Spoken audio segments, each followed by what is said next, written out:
You hear that? What? Nothing. No birds. No animals. Nothing.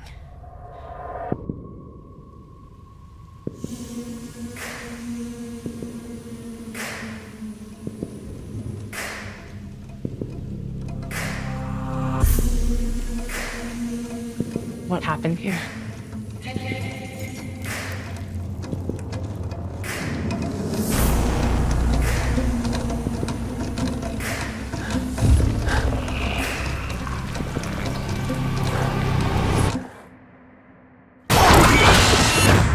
Hi, welcome to What the Flick, Christy and Alonzo and Matt. We love you guys so much that we're gonna do our Alien Covenant review an entire week early. Dun dun dun. And no spoilers? No, let's not spoil. Let's not spoil. We have consideration for you guys. Unless your definition of a spoiler is knowing anything about the plot, in which case, go away. The Michael Fassbender is in it. Right. Spoiler alert. There's an alien. And there's People a covenant. die. And there's People a covenant. die. Right. And the spaceship. Turn away now. All right, so who wants to describe it, Matt? I will. All right, so Alien Covenant is the story of a colony ship called the Covenant that is on its way to a planet on a something like 70-year journey. Everybody's supposed to be sleeping. At some point, there is a inner space power surge that everybody has to be woken up by the onboard artificial person played by Michael Fassbender. And they come across a radio transmission that then they divert to, and terror ensues. Let's watch. What's happening? I need you back here right now. I need you. Okay, baby, just calm down, sweetheart. Calm down. Tell me to calm down. You're breaking up.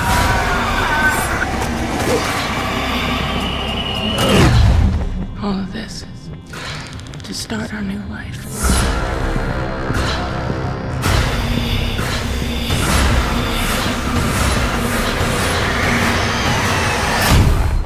Where is it?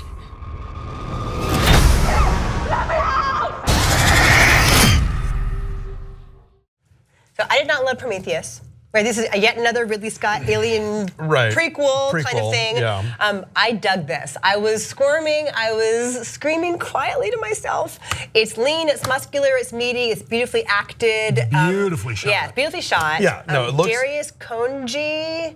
I'm gonna look it up. You guys talk about yourself No, anyway. I Hold don't on. think so. I'll look it up. Hold on. I like this movie. Hold on. I can. My review of this movie is 6 words. Totally beautiful, completely predictable, still effective. I don't It know still that works. the absolute ending is completely come on. predictable. Oh, come It could go on. a couple different ways. Girl, you didn't see that coming. Come on. I mean, I was trying to let myself not. You've seen some movies. You knew what was going to happen. I did. Listen, Darius Volsky. Thank There you. we- yeah, okay, that's what I thought. This is a Darius. great example of Chekhov's gun, right? Like there's something that comes up early on in the film. You're like, oh well, we know where this is going, and that's fine. It's still really effective. It does try and keep you guessing, but really like the way it's shot and the way it's cut. If you are at all an experienced movie watcher, you know what's going to happen. It doesn't take away from the effectiveness of the film. I like this movie. I didn't love it. It didn't blow me away, but I think it does. For the people that were disappointed in Prometheus and what it did, I think this finds the balance between some of the new ideas that Prometheus is pushing and kind of the backstory to where the xenomorph comes from and kind of that other alien, the space jockey alien species versus what we expect from Alien and Aliens and kind of the sequel track. This one I think finds the right balance. And again, there's a lot of stuff in there that you see coming a mile away.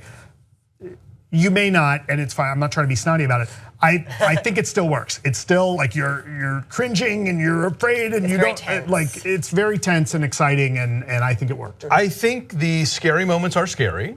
And this is basically like the poshest Friday the 13th movie ever, basically, because it's about that level of like, kill, kill, But you don't necessarily know who's gonna get taken down. Granted, you don't know the sequence of things. I mean, I'm about with you. I liked it. I think it's fine. I'm not super invested in the whole alien universe and backstory that they keep trying to sort of enrich stuff. It's like it's a mythology. it's a monster movie. Just be a monster movie, you know.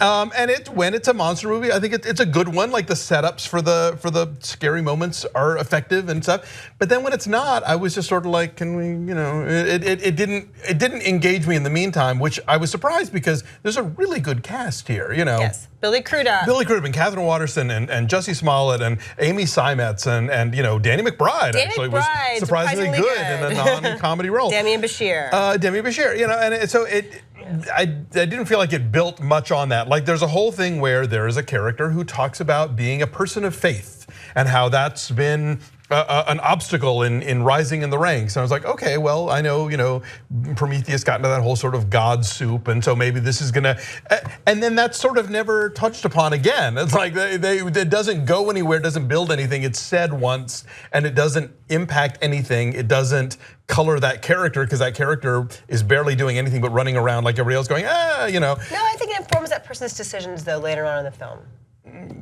Maybe one, yes. You know, but it's one piece in many puzzle pieces. Right, but ultimately it's just like it's monster, and that's where it's good. That's all. And if it was just doing that, fine. But I think then it also tries to pretend that it's being this deeper thing, and it's like you're not. You're being a monster movie. Just be a monster movie. It doesn't get deep, but what it does do well is you do see the characters interacting that are true to the way they're written, and you know there's the person who's in charge that maybe doesn't do the great job, and then there's the other person who kind of steps up to the plate and gets more effective as things go on. And I appreciated that, and I liked the way that worked. And you know, because it's a colony ship and people are paired up when you know, it's different than what happens in Alien, right? Alien is space truckers, and when people start getting killed off, it's like, all right, well, whatever. I mean, it's not whatever, but it's. When this they one, don't have people, the level of connection. When people, the level of connection between people. Right, there's more lives at stake, and then when somebody is lost, it means something extra to one of the survivors. And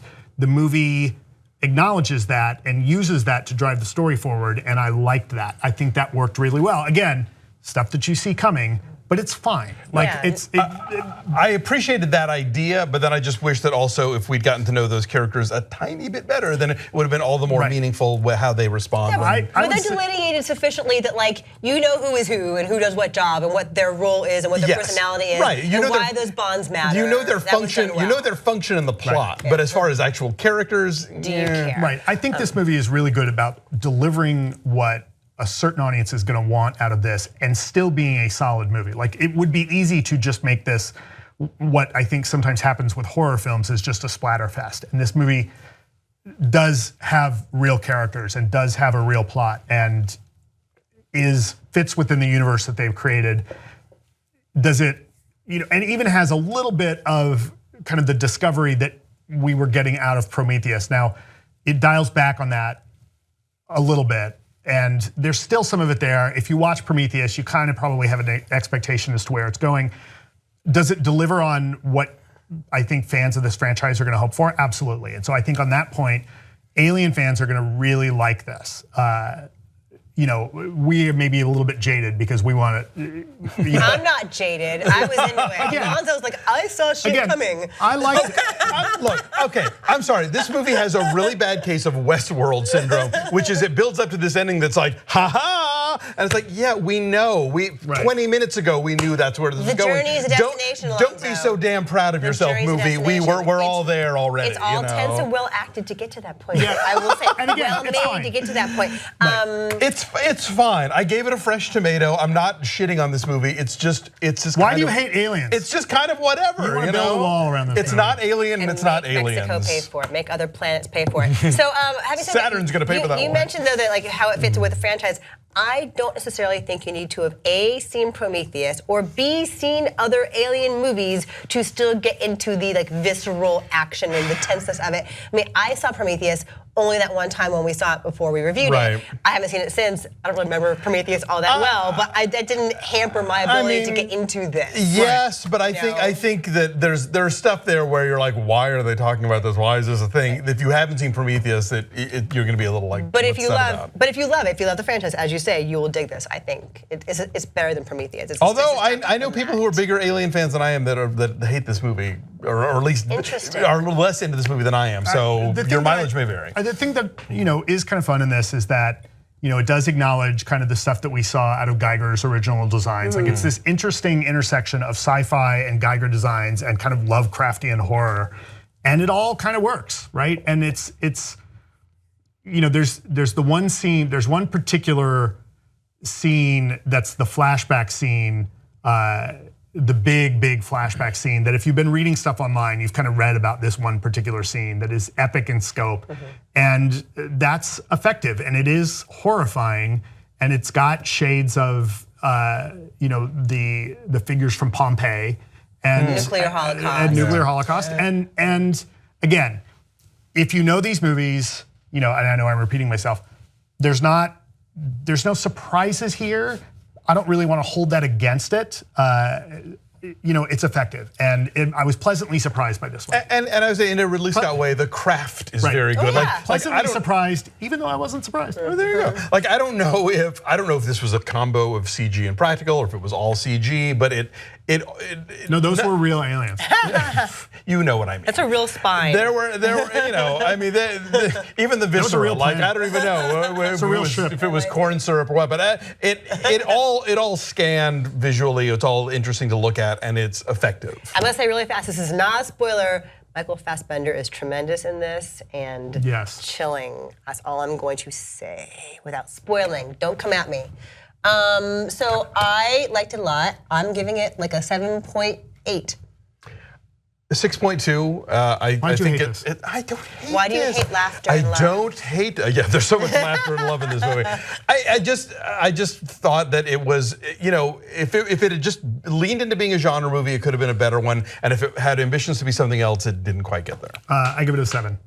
Okay, so we're gonna make you do math. That's a 7. 7. Wait, that's a 7 average. Did you do it on purpose to make the math easy? Okay, that's really impressive. We're at 7. 74% on the tomato meter right now. And it opens next week, but we're giving it to you now. Bye.